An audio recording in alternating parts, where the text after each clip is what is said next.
Welcome to TS24 news. Congress party అమ్ముడుపోయే పార్టీగా తయారై డబ్బులు పెట్టి పదవులు తీసుకుంటున్నారని కాంగ్రెస్ పార్టీ సీనియర్ నేత షబీర్ అలీ సంచలన వ్యాఖ్యలు చేసిన విషయం తెలిసిందే. ఈ క్రమంలో వేములవాడ నియోజకవర్గ కార్యకర్తల సమావేశంలో బీఆర్ఎస్ వర్కింగ్ ప్రెసిడెంట్ కేటీఆర్ మాట్లాడుతూ షబీర్ అలీ సాబ్ నిన్న నిజాయితీగా చెప్పిండు. కాంగ్రెస్ పార్టీలో పైసలు తీసుకుని అన్ని అమ్ముకుంటున్నారని చెప్పిండు. అది వాస్తవమని తెలిపారు. కాంగ్రెస్ పార్టీ అమ్ముడుపోయే పార్టీగా తయారైంది. డబ్బులు పెట్టి పదవులు తీసుకుంటున్నారని కాంగ్రెస్ పార్టీ సీనియర్ నేత షబీర్ అలీ సంచలన వ్యాఖ్యలు చేసిన విషయం తెలిసిందే. ఈ క్రమంలో వేములవాడ నియోజకవర్గ కార్యకర్తల సమావేశంలో బీఆర్ఎస్ వర్కింగ్ ప్రెసిడెంట్ కేటీఆర్ మాట్లాడుతూ షబీర్ అలీ సాబ్ నిన్న నిజాయితీగా చెప్పిండు. కాంగ్రెస్ పార్టీలో పైసలు తీసుకుని అన్ని అమ్ముకుంటున్నారని చెప్పిండు. వాస్తవమన్నారు. ఆనాడు కోమటిరెడ్డి రాజగోపాల్ రెడ్డి 50 కోట్లకు PCC అధ్యక్ష పదవి అమ్ముకుంటున్నారని చెప్పారు. ఇప్పుడు ముఖ్యమంత్రి పదవిని అమ్ముకున్నాడు కాబట్టే రాహుల్ గాంధీ కూడా ఏమీ చేయలేని ఆసక్తితో ఉన్నాడని కేటీఆర్ అన్నాడు. మీనాక్షి నటరాజన్ ఆమె నిజాయితీగా ఉంటే రేవంత్ రెడ్డితో పాపం ఆమెకు ఏదో పంచాయతీ పడ్డది. గరీబోళ్ల ఇండ్లు కూలగొట్టుడుకు ఇది మంచి పద్ధతి కాదు. హైడ్రా మూసి పేరు మీద గరీబోళ్ల ఇండ్లను నాశనం చేస్తున్నావు. పార్టీకి చెడ్డ పేరొస్తుందంటే ఆమెపై పగబట్టిండు. మోకా కోసం చూసి బీజేపీ పార్టీ వాళ్లకు ఒప్పందించిండు. మీనాక్షి నటరాజన్ నామినేషన్ కూడా ఎగ్గొట్టిరు. ఆమె మీద దొంగ కేసు పెట్టి నామినేషన్ ఎగ్గొట్టేటట్లు చేసిండు. సొంత పార్టీ వాళ్ళకే న్యాయం చేయనోడు రాష్ట్రానికి న్యాయం చేస్తాడా అంటూ కేటీఆర్ ప్రశ్నించారు. షబీర్ అలీ సాబ్ చెప్పిండు. పాపం షబీర్ అలీ సాబ్ నిన్న నిజాయితీగా చెప్పిండు. ఏమన్నాడు? పైసలు తీసుకొని కాంగ్రెస్ లో ఆయన అన్ని అమ్ముకుంటారు అని చెప్పిండు. వాస్తవం. ఆ రోజు కోమటిరెడ్డి వెంకటరెడ్డి గారు చెప్పిండు 50 కోట్లకు PCC అధ్యక్ష పదవి అమ్ముకున్నారని. మరి ఇప్పుడు ముఖ్యమంత్రి పదవి కూడా అమ్ముకున్నారు కాబట్టి రాహుల్ గాంధీ కూడా ఏమి చేయలేని అశక్తతలో ఉన్నాడు. మీనాక్షి నటరాజన్ గారు సిన్సియర్ లీడర్. ఆమె పాపం ఆమెకి ఇక్కడ ఇన్ఛార్జ్ ఉంటే రేవంత్ రెడ్డితో ఏదో మొత్తానికి ఏదో పంచాయతీ పడ్డది. నువ్వు ఇట్లా గరీబోల ఇండ్లు గుల్లగొట్టకని చెప్పిందట. ఆమె గరీబోల ఇండ్లు గుల్లగొట్టక మంచి పద్ధతి కాదు. గా మూసీ పేరు మీద హైడ్రా పేరు మీద నాశనం చేస్తున్నావు. పార్టీకి చెడ్డ పేరు వస్తున్నది. నువ్వు చెయ్యకు అని చెప్పిందట. పగబట్టిండు. పగబట్టి ఏం చేసిండు? మోక కోసం చూసిండు. ఆయనతో బీజేపీలకు ఉప్పందించిండు. ఆమె నామినేషన్ కూడా ఎగరగొట్టిండు. ఆమె మీద దొంగ కేసు పెట్టిండ్రు. పెట్టి ఆ కేసు ఆయనతో వాళ్ళకు ఉప్పందించి ఆమె నామినేషన్ ఎగిరిపోయేటట్టు చేసిండు. గిసొంటోడు సొంత పార్టీలకే న్యాయం చేయనోడు రాష్ట్రానికి న్యాయం చేస్తాడా? అందుకే నేను కోరేది మిమ్మల్ని అందరిని ఒకటి, మీ ఎమ్మెల్యే గురించి ఎక్కువ మాట్లాడి ఇంకో వాళ్ళ గురించి ఎక్కువ మాట్లాడి నోరు ఖరాబ్ చేసుకునే అవసరం లేదు. జిల్లాలో ఉన్న ఇద్దరు మంత్రులు అసమర్థులేనని బీఆర్ఎస్ ఎమ్మెల్యే మాజీ మంత్రి జగదీష్ రెడ్డి ఆరోపించారు. జిల్లాకు సీఎం ఇప్పటి వరకు ₹1 ఇవ్వలేదని నిధుల సాధనలోనూ జిల్లా మంత్రులు విఫలం చెందారని దుయ్యబట్టారు. జిల్లాలో ఉన్న ఇద్దరు మంత్రులు అసమర్థులేనని బీఆర్ఎస్ ఎమ్మెల్యే మాజీ మంత్రి జగదీష్ రెడ్డి ఆరోపించారు. జిల్లాకు సీఎం ఇప్పటి వరకు ₹1 ఇవ్వలేదని నిధుల సాధనలోనూ జిల్లా మంత్రులు విఫలం చెందారని దుయ్యబట్టారు. నల్గొండ జిల్లా బీఆర్ఎస్ పార్టీ కార్యాలయంలో ప్రత్యేక ఓటర్ జాబితా పరిశీలన సర్ పార్టీ డిజిటల్ సభ్యత్వ నమోదుపై నియోజకవర్గ స్థాయి కార్యకర్తల విస్తృత స్థాయి సమావేశంలో ఆయన మాట్లాడారు. గ్రామాల్లో బీఆర్ఎస్ బూత్ ఏజెంట్లు ప్రతిరోజు BLOతో పాటే ఇల్లులు తిరుగుతూ అన్ని పరిశీలించాలని సూచించారు. అందరి ఓట్లు కాపాడేలా పకడ్బందీగా పనిచేయాలని, అనుమానం వస్తే వెంటనే RTOకు లిఖితపూర్వకంగా ఫిర్యాదులు చేయాలని సూచించారు. ఈ నెల 17న పెద్ద స్కామ్ చేసేందుకు సీఎం రేవంత్ రెడ్డి నల్గొండకు వస్తున్నాడని తెలిపారు. హ్యామ్ రోడ్లు అన్ని వట్టివేనని, కమిషన్ల కోసమే హంగామా సృష్టిస్తున్నారని విమర్శించారు. కోతల వెంకటరెడ్డి ప్రజలను మోసం చేసేందుకు డ్రామాలు ఆడుతున్నారని పేర్కొన్నారు. కేసీఆర్ నల్గొండకు వచ్చిన ప్రతిసారి నిధులిచ్చి అభివృద్ధి చేశారని, మెడికల్ కాలేజీలు, భగీరథ పథకం 1300 కోట్లతో నల్గొండ పట్టణం అభివృద్ధి చేశారని గుర్తు చేశారు. అయితే ఇద్దరు మంత్రులు స్కామ్లు, మిల్లర్ల వద్ద ముడుపులు చేస్తూ పబ్బం గడుపుతున్నారని ఆరోపించారు. పోయేలా ఉన్న మంత్రి పదవిని కాపాడుకునేందుకు కోమటిరెడ్డి రేవంత్ను కాకా పట్టేందుకే సభ పెడుతున్నారని అనుమానం వ్యక్తం చేశారు. తన తమ్ముడికి పదవి వచ్చి తన పదవి పోయేలా ఉందని, అందుకే హడావుడి చేస్తూ షో ఫుట్ ఆఫ్ చేస్తున్నారని విమర్శించారు. ఈ సమావేశంలో పార్టీ సభ్యత్వాల జిల్లా incharge RS Praveen Kumar, MLC Mankena Kotipalli, మాజీ ఎమ్మెల్యేలు Kancharla Bhupal Reddy, Gyadari Kishore Kumar, ZP chairman Banda Narender Reddy, Kancharla Krishnareddy, booth level ఏజెంట్లు, నాయకులు, కార్యకర్తలు తదితరులు పాల్గొన్నారు. ముఖ్యమంత్రి రాబోతున్న విషయం చర్చ చేశారు. దేనికొస్తున్నాడు ఆయన అంటే ఏదో స్కామ్ రోడ్ల శంకుస్థాపనకు వస్తున్నా అని చెప్తున్నారు. వాటి పేరు హ్యామ్ రోడ్ అని మాట్లాడుతున్నాడు వెంకరెడ్డి, కానీ వాస్తవానికి స్కామ్ రోడ్లు, హ్యామ్ రోడ్లు కావు, స్కామ్ రోడ్లు. ₹10 అయిపోయేదాన్ని ₹50 చేసి ఇప్పుడు గవర్నమెంట్ పైసలు ఇవ్వదు, బ్యాంక్ గ్యారెంటీ ఇస్తుంది అని చెప్పి బ్యాంకులతో ఇప్పిస్తాము అని చెప్పి కర్ణాటకలో చెప్పి వీళ్ళ కమిషన్ బిల్ తీసుకొని వాస్తవానికి గతంలో 5% కంటే ఎక్సెస్ చేయడానికి లేకుంటే మన ప్రభుత్వంలో ఇవాళ 30%, 40% ఎక్సెస్ చేసుకున్నా కూడా టెండర్లు తీసుకున్నారు. ఇంకా గమ్మత్తైన విషయం ఏంటంటే మన తెలంగాణలో మామూలు ఊళ్ళలో మాట్లాడుకునే సామర్థ్యం ఆన్లేసుకునేది కానీ ఏదో అని అసలు ఇప్పటికే టెండర్లు ఫైనల్ కాలేదు, ఆ పని ఎవరు చేస్తాడో తెలియదు. అప్పుడే కోతలకు వస్తా ఉన్నాడు మీ కోతలెక్కరండి. నేను 13,000 కోట్లకు నలభై చేస్తున్నా అంటే 13 రూపాయలు కూడా లేవు. దాన్ని పెద్ద స్కామ్ కింద చేసే ప్లాన్ చేస్తున్నారు.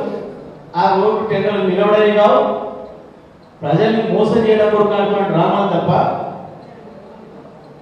నిజమే కేసీఆర్ను అందరం రమ్మని కోరుకునేది. అప్పుడు ప్రతి నియోజకవర్గ ఎమ్మెల్యే సార్ మా దగ్గర రావాలని చెప్పి ఎంటబడేది, మంత్రులు పడేది, సార్ దగ్గర అడిగేది. ఎందుకు అంటే కేసీఆర్ వస్తే తప్పకుండా మాకు ఏదో లాభం జరుగుతుంది, మా నియోజకవర్గానికి డబ్బులు వస్తాయి, అభివృద్ధి జరుగుతుంది అని చెప్పి పిలుచుకునేది. వస్తే ఒక్కొక్కసారి జిల్లా మొత్తానికి ఇచ్చిపోయేది, ఒకసారి నియోజకవర్గానికి ఇచ్చేది. అందుకని కేసీఆర్ వచ్చిందంటే ఏదో ఒకటి వస్తుంది మన నజరాన అనేది జిల్లా మొత్తం ప్రజలందరికీ కూడా తెలుసు, ఎమ్మెల్యేలందరికీ కూడా తెలుసు. కానీ ఈ ముఖ్యమంత్రి వస్తే ఏం చేస్తున్నాడు అంటే మొరటి ఉంటుంది. కానీ ఒక్కొక్కసారి దొంగతనానికి పోతే ఇంకే దొరకకపోతే ఏం చేసిపోతున్నాడో గది చేసిపోతున్నాడు. దొంగతనానికి వస్తే దొరకకపోతే ఏం చేస్తున్నాడు కోపంగా ఇట్లా నట్టింటి ఏం చేసిపోతున్నాడో గదే చేసిపోతున్నాడు తప్ప ముఖ్యమంత్రికి వచ్చి తన మూర్ఖత్వాన్ని బయట పెట్టుకొని నాకు బూత్ మాటలు మాట్లాడిపోవడం తప్ప ఒక్క పైసా ఇవ్వలేదు ఇప్పుడు నల్గొండ జిల్లాలో. ఇద్దరు మంత్రులు ఇక వీళ్ళ సివిల్ సప్లైస్ స్కామ్ అయిపోయింది, ఇంతకుముందున్న రోడ్ల స్కామ్ అయిపోయింది, వసూలు దందాలు అన్నీ అయిపోయినాయి. ఇప్పుడు ఈ కొత్త స్కామ్ మొదలు పెట్టింది. దీని కొరకు వస్తున్నాడు. సరే వస్తాడో రాడో తెలియదు, వాళ్ళకే నమ్మకం లేదు. ఎందుకంటే ఆఫీసర్లే అంటున్నారు ఏమోసారి అని చెప్తాడు కదా ఆయన వస్తాడో రాడో అనే మాట ఆఫీసర్లే మాట్లాడుతున్నారు. ఇంకా ముఖ్యమంత్రి కార్యాలయం నుంచి ఏం రాలే, నేను వస్తున్నా, నేను వస్తాడు, నేను ప్రోగ్రామ్ ఇదే ఈయన పోస్తున్నాడు. నిజమే ఉపాధి చెప్పినట్టు ఏమి ఇస్తాను వస్తున్నాడు, ఏం తీసుకొస్తున్నాడు. వాస్తవానికి నల్గొండ జిల్లాలోనే రైతులు కేసీఆర్ ఒకసారి వస్తే పఠారీ వ్యవస్థను తీసేసిన తర్వాత కూడా కొద్ది రోజుల దాకా పక్కం కట్టే వ్యవస్థ ఉంటుంది. దానివల్ల ఎవరి భూమి ఎవరి ఆధీనంలో ఉన్నదనే విషయం తెలిసింది. ఇప్పుడు భూముల సమస్య పరిష్కారం కోసం అలాంటి వ్యవస్థ తేవాల్సిన అవసరం ఉంది. ఆనాడు ఉన్నట్టు ఎకరానికి 100 అన్నట్టుగా కాకుండా నామమాత్రపు రకం కడితే ఇచ్చే రసీదులో భూమిపై భద్రత కలుగుతోంది. ప్రభుత్వం ఇప్పుడు ఇదే పద్ధతిని ప్రవేశపెట్టి నామమాత్రపు భూమి శిస్తు వసూలు చేసే ఆలోచన చేస్తోంది. భూమి రకం 4 దశాబ్దాల క్రితం తెలంగాణ రైతులకు నరకం చూపించిన శిస్తు ఇది.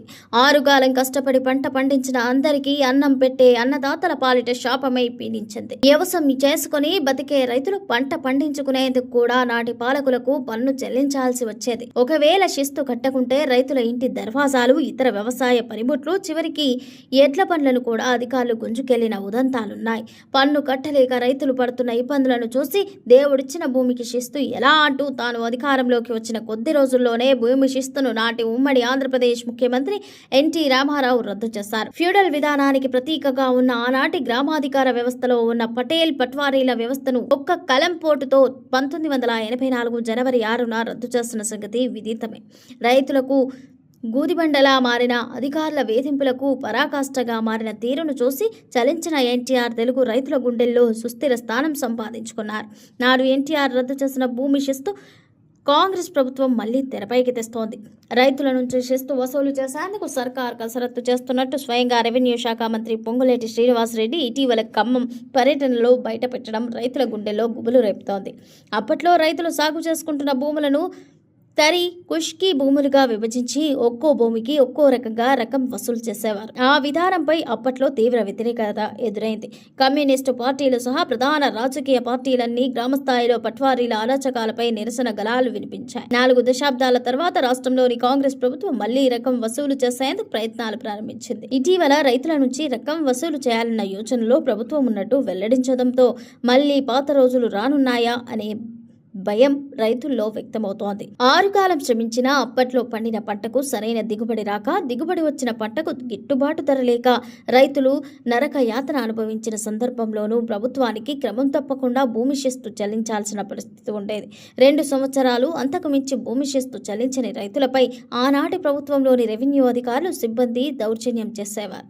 గ్రామాల్లో పేద, మధ్యతరగతి, పెద్ద రైతులతో సహా వారి పరువు తీయడమే లక్ష్యంగా గ్రామాల్లోకి వచ్చి జప్తులు చేసే పరిస్థితి ఇప్పటికీ నాటి రైతుల కళ్లలో కదులుతున్నాయి. ఈ సందర్భంలో మళ్లీ రకం తమ మెడకు చుట్టుకునే అవకాశం ఉండటంతో రైతులు గగ్గోలు పెడుతున్నారు. జప్తుల పేరట రకం కట్టని రైతుల ఇండ్ల ముందుకు రెవెన్యూ అధికారులు వెళ్లి ఇంటిలో ఉన్న పంట పాత్రలు, గుమ్మం తలుపులను పీకేసి అగచాట్లకు గురిచేసిన తీరు నాటి ఫ్యూడల్ వ్యవస్థను ప్రతిబింబంలా ఉండేదని అప్పట్లో రైతులు గతాన్ని తలుచుకుని ఆందోళన చెందుతున్నారు. ఇటీవల ఖమ్మం జిల్లాలో జరిగిన పలు సభల్లో మంత్రి పొంగులేటి మాట్లాడుతూ రైతుల నుంచి నామమాత్రపు రకం వసూలు చేయాలని ప్రభుత్వం యోచిస్తున్నట్టు వెల్లడించారు. రైతులకు సాగు చేసుకుంటున్న భూములపై చట్టపరమైన హక్కులు కల్పించేందుకు రకం ద్వారా లభించే రసీదు ఒక ఆధారంగా పరిగణించే అవకాశం ఉన్నందున రైతుల భూములకు చట్టపరమైన రక్షణ కోసం ఈ విధానాన్ని తీసుకొచ్చే ఆలోచనలో ఉన్నట్టు వెల్లడించారు. దీంతో రాష్ట్ర వ్యాప్తంగా రైతులు, రైతు సంఘాల్లో ఆగ్రహం వ్యక్తమవుతోంది.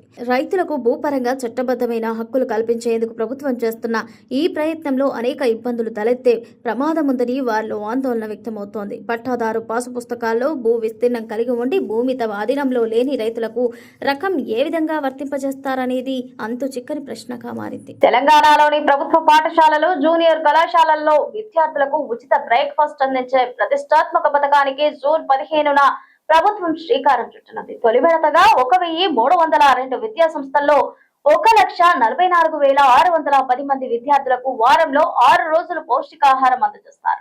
కొత్త విద్యా సంవత్సరంలో ఈ పథకాన్ని రాష్ట్ర వ్యాప్తంగా 22 లక్షల మంది విద్యార్థులకు విస్తరించనున్నారు. విద్యార్థుల శారీరక, మానసిక వికాసానికి భరోసానిస్తూ తెలంగాణ రాష్ట్ర ప్రభుత్వం మరో కీలక నిర్ణయం తీసుకుంది. రాష్ట్రంలోని ప్రభుత్వ పాఠశాలలు, ప్రభుత్వ జూనియర్ కళాశాలల్లో చదువుతున్న విద్యార్థుల కోసం ఉచిత బ్రేక్ఫాస్ట్ పథకానికి ఈ నెల 15న శ్రీకారం చుట్టనుంది. ఇందుకు సంబంధించిన అన్ని ఏర్పాట్లను విద్యాశాఖ ఇప్పటికే పూర్తి చేసింది. తొలి విడత కింద రాష్ట్ర వ్యాప్తంగా మొత్తం 1302 విద్యా సంస్థలను ఎంపిక చేశారు. ఇందులో 1,269 ప్రభుత్వ పాఠశాలలు, 33 జూనియర్ కాలేజీలు ఉన్నాయి. ప్రారంభంలో ఈ పాఠశాలల్లోని 1,44,610 మంది విద్యార్థులకు వారంలో ఆదివారం మినహా మిగిలిన 6 రోజులు రుచికరమైన పౌష్టిక విలువలతో కూడిన అల్పాహారాన్ని అందించనున్నారు.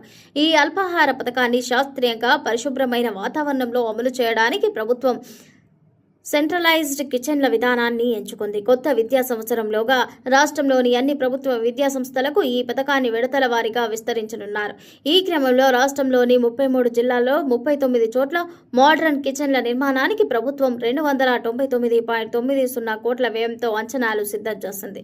ఇందులో ఇప్పటికే ఉన్న 7 కిచెన్లను అత్యాధునికంగా అప్గ్రేడ్ చేస్తూ మిగిలిన 32 కిచెన్లను కొత్తగా నిర్మించనున్నారు. ఈ నిర్మాణ వ్యయంలో ప్రభుత్వం తన వాటాగా 70% నిధులను భరిస్తుండగా మిగిలిన 30% మొత్తాన్ని భాగస్వామ్య స్వచ్ఛంద సంస్థలు సమకూరుస్తాయి. తెలంగాణ విద్యా సంక్షేమ మౌలికాభివృద్ధి సంస్థ ఈ కిచెన్ల నిర్మాణ బాధ్యతలను పర్యవేక్షిస్తుండగా ఇప్పటికే టెండర్ల ప్రక్రియ విజయవంతంగా పూర్తయింది.